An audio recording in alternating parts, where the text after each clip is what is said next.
Tu peux pas t'imaginer que quelqu'un qui est capable de faire un acte aussi bon pourrait, d'un autre côté, faire quelque chose comme ça, finalement. C'est juste deux extrêmes trop polarisés.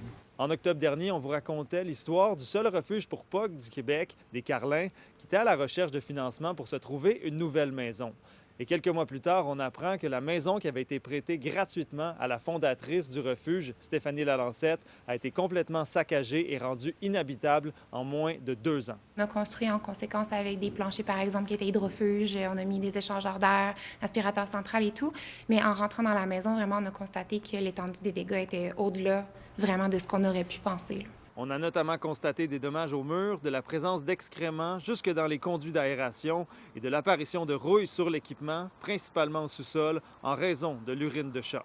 Puis on a investi 200 000 et plus, là, justement, pour les rénovations, la cour extérieure et tout. C'est pas quelque chose que tu crois qui pourrait arriver. Tu dis, tu as essentiellement gagné un concours pour avoir une maison à ton goût, selon tes spécifications. La seule chose que tu as à faire en échange pour la conserver, c'est de t'en prendre soin. Puis ça, c'est pas fait, c'est juste carrément au-delà de ce que tu peux t'imaginer comme scénario.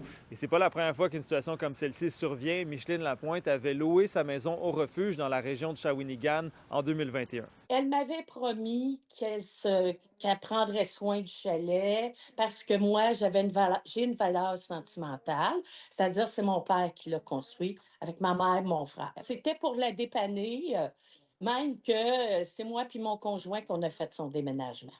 À la suite d'un dégât d'eau, un expert en sinistre a indiqué qu'il y avait un usage abusif des lieux avec plusieurs petits bris et qu'il y avait une très forte odeur d'humidité mélangée à de l'urine et d'excréments d'animaux.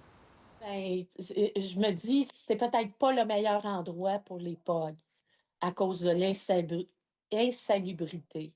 Fait que c'est ça. Moi, c'est pour les pitous que je trouve que c'est important.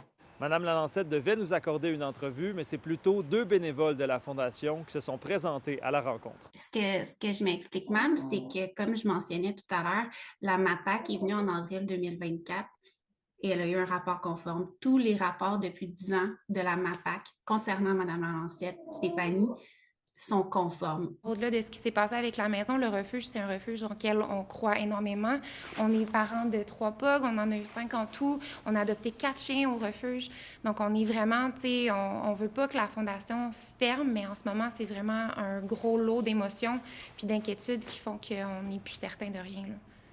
Le couple a envoyé à Mme Lalancette une mise en demeure pour se faire rembourser une partie des dommages. À Sherbrooke, Alex Soro pour Nouveau Info.